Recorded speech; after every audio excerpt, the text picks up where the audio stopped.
Metal Army interview with Mike Muir. Got the new record, CYKO MYKO, the Madman Musical Tour Part 1. Tell us about how that came together and the whole genesis of that project. Basically, I mean, a lot of times when people do records, they go and they start writing songs for something specifically. Us, over the years, we recorded so much music in various different projects, different things, at the end of when we had extra time, all that. So basically, I literally over a couple hundred 2-inch tapes, old 2-inch tapes that we're slowly and surely converting over to Pro Tools files so that we can listen to them and do stuff. And occasionally we're looking for specific songs and they'll get a reel out and we're like, what the heck is this? And we're like, whoa, wow, I forgot all about that. And so there's a lot of stuff that we've done over the years, and we said, you know what, let's maybe put some of that out. Let's have a chance to hear it. And also, it's been so long since we've done a suicidal record, an infectious record.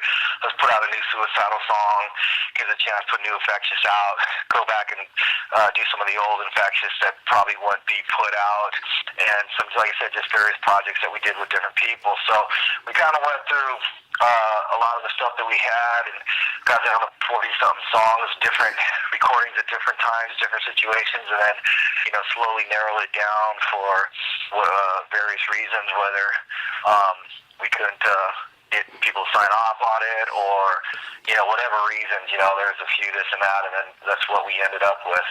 And at the end, we went in with cut the last 7 songs out and one by mistake, but, that's life. Right, I hear you. I felt, that sounds about, pretty good to me. I felt like the album's like a little history lesson, even though it's, mostly new stuff. And you've never been shy, whether it was suicidal or infectious or whatever, the CYKO MYKO stuff, of just kind of genre blending, and nothing is, it started out as hardcore. You guys were, like funk and punk and like even some soulful stuff, jazz stuff, metal. You've never been shy about blurring boundaries. How come? I think it's basically because my dad always said, he goes, you know what, when you judge something, don't judge what someone does, judge it why they do it, And for us, music, when we did it, we backdoored into it. It wasn't like we said, oh, this is what I want to do, this is going to be my job or my career. I always said, I want to make sure it doesn't become a job. And you do that by knowing how to say no and when to say no, and not wanting to be like everybody else. And to me, music is kind of like an analogy I use as food. I can be part Italian, but that doesn't mean I have to like everything because it's Italian, and that doesn't mean I can't eat anything that isn't Italian. And it's like I let my taste buds do the thing, and too many people get locked into categories and they refuse to deviate from it. And if that's the case through history, we never have any inventions. We have music would be the same old stuff it's always been. And so it's like, to me, it's kind of like, it's not what genre or what style to fit into or what are people think or what the audience is. It's like, when we sit there and listen to it, do we go, wow, this is pretty cool? And if we listen to it, when before we were doing music when we were 16, will we go, wow, this is the same old, or is this something different and stuff? And so that's kind of like with this record. It's really not a record. It's very disjointed. It's very, going 20-year span, different people, completely different musicians, and different kind of stuff. But I think that's what music should be. It should be. There should be a certain amount of uncomfortableness rather than just like people that put something on and 4 seconds after it's, oh yeah, dude, it rocks. It's like, wow, that's scary. I'd rather do stuff when there's 4 seconds on and they go, that sucks. Well, you haven't even heard it, you know what I mean? And I think there's a certain fear that people have, and I think that's good to address that. That's awesome, man. That's awesome. And I don't know, I know you said it feels kind of disjointed, but to me also some of it does kind of gel. And I was going to say the overall vibe of the record to me in my ears is fun. So like tracks like Happiness and Hang On and Logical Thoughts and Slow Death are just kind of like so upbeat and almost reminded me of War, which I didn't know if that was like kind of, kind of always had a party vibe, gang vocals, some funky soul, does that come from kind of your pre-hardcore days, like just that love of that kind of music? Well, like on Slow Death, we actually did that many years ago in the early '90s, and we were with Q Prime, and And they called it, they said, oh, some solo stuff. They go, dude, this is solo side. This will kill your music career. and I put a smile on my face, and they go, you think that's funny? And I go, yeah, actually I do, and stuff. And they go, well, there's no pun intended. And I said, no, it's not the pun. I think it's just funny, you know. And but we had our sound man, and I listened to it in the some of the songs in the bus, and when we were on tour, and every night he goes, dude. Came in one night, he goes, I consider myself a well-adjusted individual. I've had some difficulties in my life. I've gotten over it. I think people should be able to face difficulty and adversity. He goes, but you know what?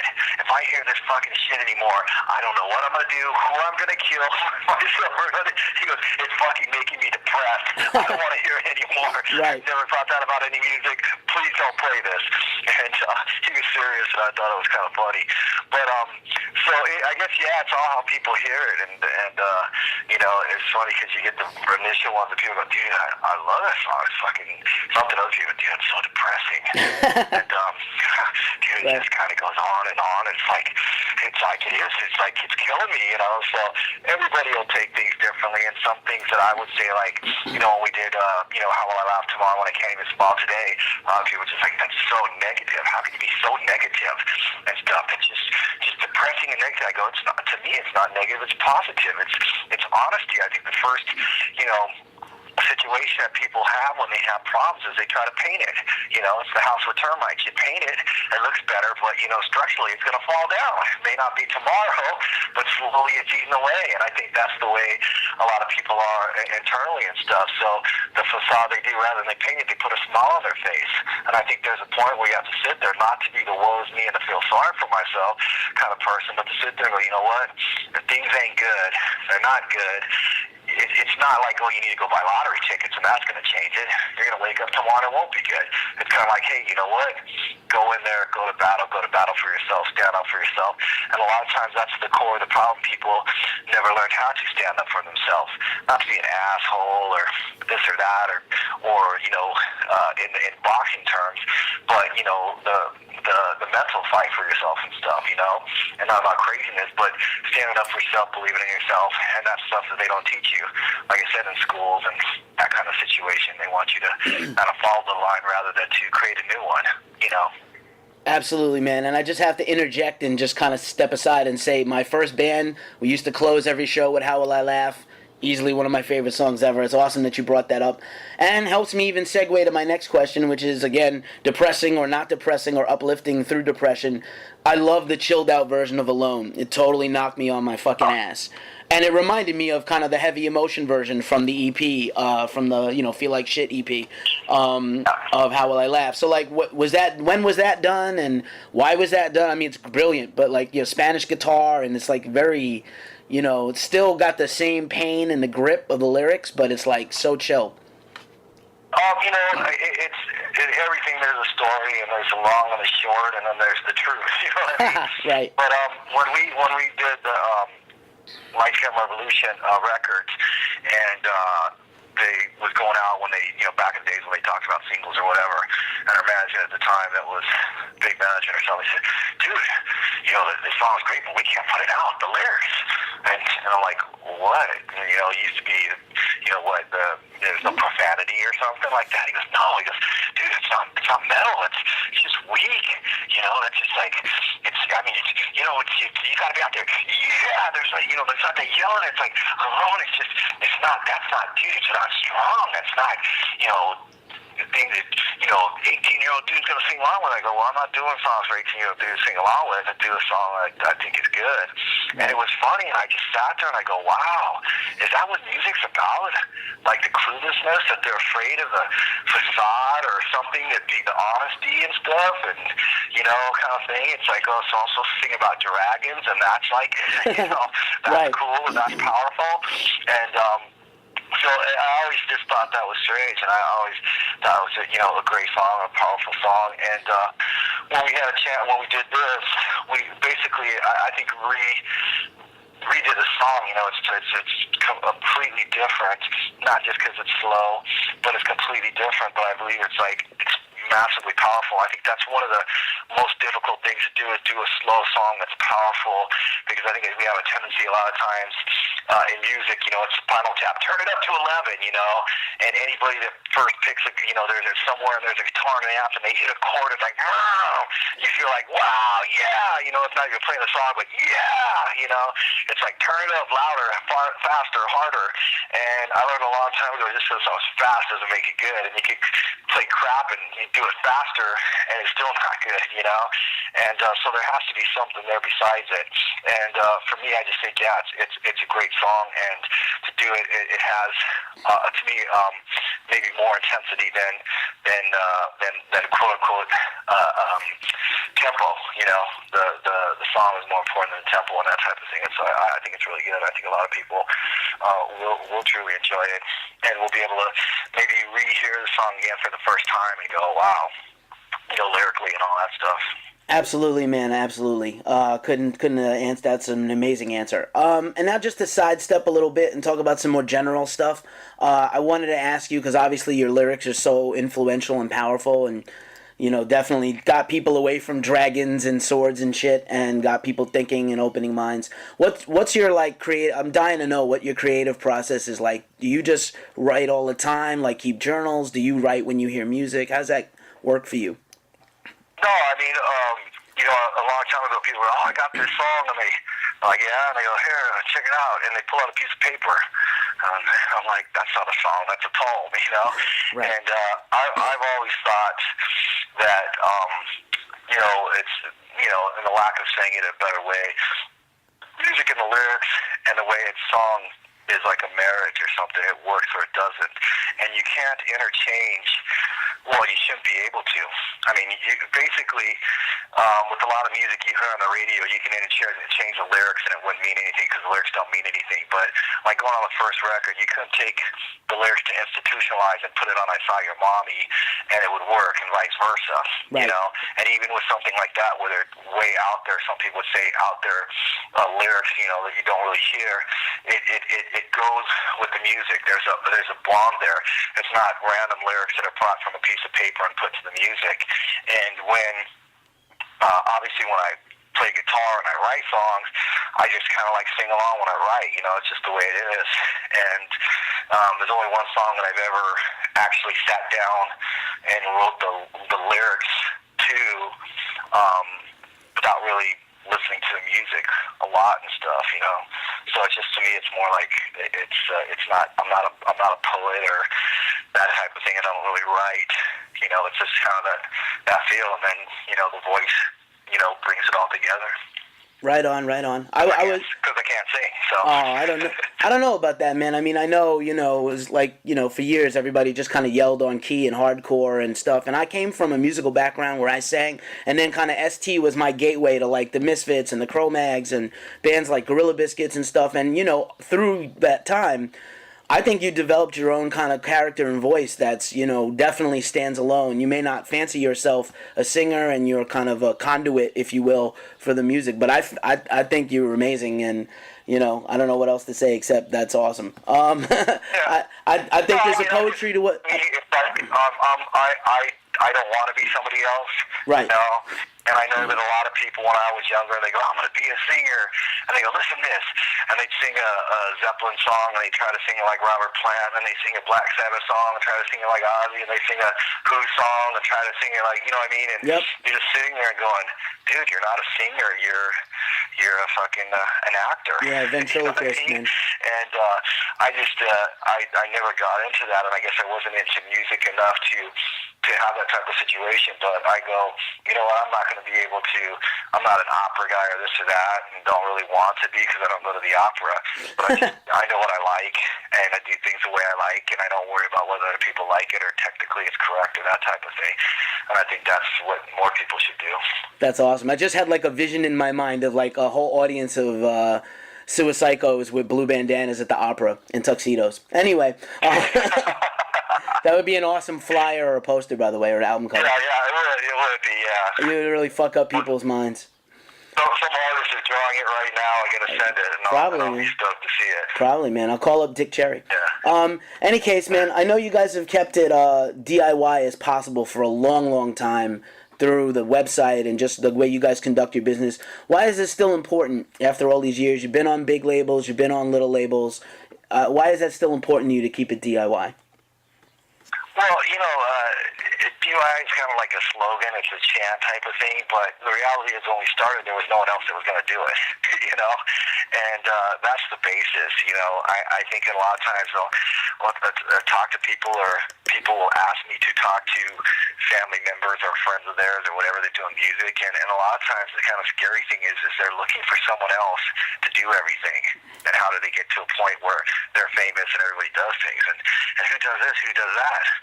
I go, you do it, or it doesn't get done. And that's kind of the situation. It's like, they always have that kind of scenario where it's, things on an office desk, things that need to be done and things that get done. And then the person's like, wow, that's a lot of stuff. And he goes, oh, okay, yeah. And he takes the things that need to be done and puts it on someone else's desk, And that's not what we're about and stuff. And then, we don't want to put the blame on somebody else, when things don't happen. Yesterday it was funny having a conversation with someone, and they were talking about how, record labels have ruined so many people, and all these people older bands that he talks to, and how, mad they are, and all the crap and then problems with this. And I go, you know what? That's BS, because you know what? If it would have worked, they would have sold records. They wouldn't have said it was because of the record label, and then it doesn't work. And they say, well, they wanted us to do this. They wanted us to do that. We put on our first record. We had two labels that called us up at the time about signing to a major, and they said we had to change our name though because most of the record stores wouldn't carry our record because of the name. I said we're not changing our name. We did our second record, and then we had 8 labels call up, and we literally had what we signed to CBS at the time, which became Sony. We're the first band ever to have written in their contract that we had complete artistic control with the music, lyrics, and artwork, and that we were able to submit it, and if they didn't put it out, that we owned it all, and we were out of the contract and stuff. And so we were able to do a record like Feel I Shake Deja Vu when PMRC and all those people were trying to whine and this and that. Right. And we were able to do those things. We never submitted any songs or anything like that. And that's one of those things where, there's gonna be problems, but you gotta visualize what the potential problems are before you do something, and then you avoid it. You deal with it out of strength rather than weakness. And when people deal with things out of weakness, usually they have a lot of regrets. And my dad always said, regret lasts forever. Think before you do it. Take that time before you get in the car to figure out where you want to go, what you need, when you're going to be there, and this and that, rather than drive off and go, oh shit, I didn't get this. Oh crap. Oh no. Take that time because speeding up for a red light, it's not really that important. It's where you end up. So. Right. That's words to live by, man. That's words to live by. I just got a few more questions for you, man. Thank you so much. You've been great with your time. I know you've said in the past that you're not very nostalgic, but we are, it is 30 years of ST basically. Do you feel like there was a defining moment in the band that you can look back on and be like, that's going to be my like the whole history, but this lasting memory, or one show or one moment that really sticks out to you about ST? Well, I think if that happened, that it's time. If I said, 10 years ago was the best moment, then that's telling me I've done it 10 years too long. But, I think one of the great things that I think it had is the way that my dad brought me up and stuff. And when we first started off, Punk magazine said, our first record sucked. It was metal. The metal magazine said it sucked. It was punk. Nobody liked us. Other than the skaters, which were the first people that kind of got into us, we kind of didn't fit into a built-in audience. We went out and created our own, and we were able to get people that were open-minded, and consequently, I think that really helped us out over the years and get a kind of a diverse crowd where we were able to, like, just on the last tour we did in Europe, we played a number of festivals, but we played a festival in France and Holland where we were the only only band that wasn't from France or Holland. We played skate parks in Norway. We played metal festivals, we played punk, hardcore festivals, we played a folk festival where we were literally the only band with it. You know, it wasn't a folk festival, we were the only band that was a band with amps and stuff, you know, in France. We were able to do a lot of things that other people haven't, and it's because we refuse to kind of fit into other people's ideas of what success is and stuff. And I think that's the most important thing. And when people say, "Wow, I can't believe you did that," or this or that, or "How can you guys do 20 shows in France?" or "How can this and that?"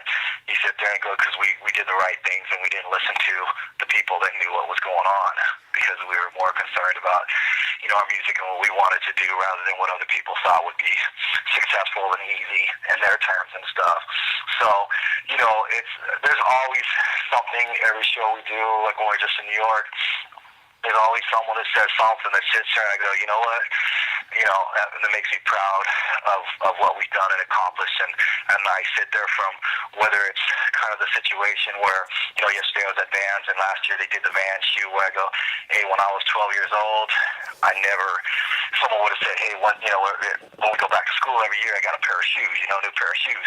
And I always got my Vans. And someone said, one day you're going to have your own model of Vans shoes. I mean, yeah, right, I was infectious with Ozzy, singing on it when I was in 7th grade. Someone goes, yeah, one day, Black, you're going to do a song with Ozzy and he'll be singing on it. Yeah, right, Right. If someone, played with Steve Jones or the Sex Pistols, whatever, all the different things, stuff that I want to believed in and thought was possible, and go, yeah, that'd be cool, but, whatever, And so stuff like that happens, you think it's great, right to the point where, you had two completely different situations, father and son situations in back east when we were in New York, where the one was like, he's like, hey, this is my dad, he brought me my first show, was suicidal, and this is my son, and his first show is suicidal, and all three of them were there, and just like really cool, happy. And then this other guy that brought his son, and he goes, you know what, my dad was lame, he was alcohol, he was messed up, this and that, and he goes, this is my son, and he goes, I think of how my dad was and how I wanted him to be,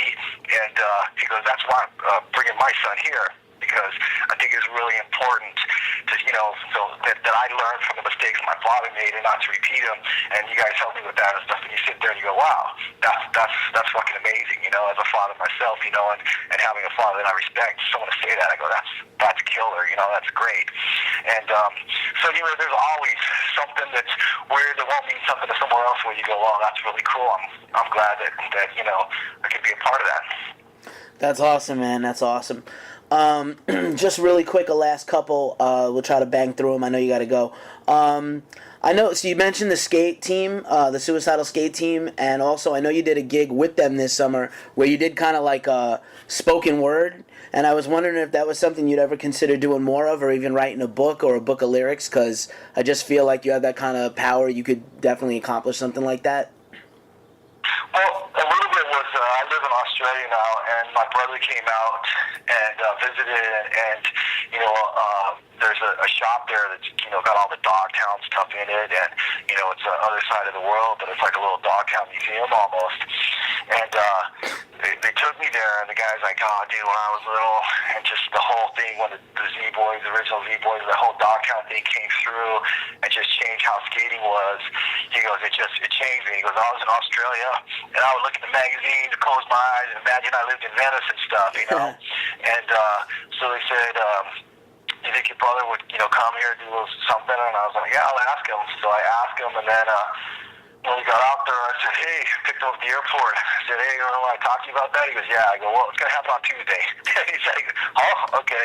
So it was cool to actually do it with my brother. And we do have the Suicidal skate team out there, and they actually travel around in a van and went to all the shows, and we did these picnic barbecues. They call them sausage sizzles, where you on the barbecue, cook the hot dogs, the hamburgers and all that kind of stuff, and at the skate parks, people come, get to see the skaters, do a little thing like that, and it was a really cool thing. It was kind of what we would have done years ago, which is kind of hard to do nowadays at other places, but it was really cool. It was a great time. A lot of people, like I said, was families bringing their kids, as young as one was 2 weeks old and stuff, you know, and to the little teenagers, to their, you know, preteens and 6 years old or whatever, and bringing their family and going, dude, you know, suicidal was always family to me, and so that's what, you know, want my family to be able to see this, and it was a really cool experience. That's beautiful, man. That's beautiful. And just a last question for you, man, is just what's on tap for ST, new record? What's on tap for Infectious Grooves? Anything else you got going on you want to talk about? New Suicidal should be out next year. We start off the year headlining the Persistence Tour, which is a big kind of hardcore tour in Europe, and 12 shows, 12 days in the snow out there, and so we start doing that. I think I'm not sure if it's the end of February, beginning of March, go to South America. April, got 20 more dates in France, going to fit in the U.S. tour. Infectious got a record coming out. We got to slot it in between all the other stuff and that type of thing too. So, and then, you know, keep time for life and the family and all that kind of stuff. So it's great to be in a situation where we have a lot of opportunities that we actually think are cool, and you know, stuff that sometimes you have to turn down that you'd like to do, but it's better that than to do things that you don't really want to do because you have nothing else to do. So that's good. I totally know all about that, dude. My problem is I never say no. But my dad always said, he goes, you know, in life you're gonna suffer. There's a lot of key point moments and success, and he goes, until you learn how to say no, you'll never be successful. And he goes, the number one thing that people, when you get older, go back and they'll say, I wish I would have said no. And that goes across so many different ways. And my dad said it's not just saying it, it's believable. My dad always used to say, when something happened, they go, Gene, you know, this and that would be great for you. My dad would say, no, I'm going to have to pass on that. What are you talking about? That'd be great. He goes, look, I've already done all the research I need to. I know what my answer is, why it is. It's no. Now, if you don't understand what no means, he goes, we can take it a step further. Right. But it's going to be a waste of your time, and it's definitely a waste of my time, so we should stop it right there. And as my dad said, especially when you're like teenagers, it's different, or, you know, and that where you're trying to be cool, and it's like, no, and it's like you hear that and you know that it isn't, you know, you say like, it's like the crazy guy in the corner, I'm gonna kill you, and you laugh, and then there's that person that comes up and whispers in your ear and says, you're dead, motherfucker. Right. Because it's all about believing it. You don't say it unless you mean it, and you need to know how to say it, and you know how to mean it, and there needs to be a reason, and when you do, and you know that it's the right decision to say no, then you never deviate from that, because you will always regret that. Thank you so much, man. Well, appreciate that. Thank you for saying that. I appreciate it, definitely. It's all good. All right, man. Thanks so much, and take care. Thanks, man. Thanks, Mike. Have a good one. Appreciate your time, and hopefully we'll talk soon. Definitely, man. I'll talk to you again someday. Take care.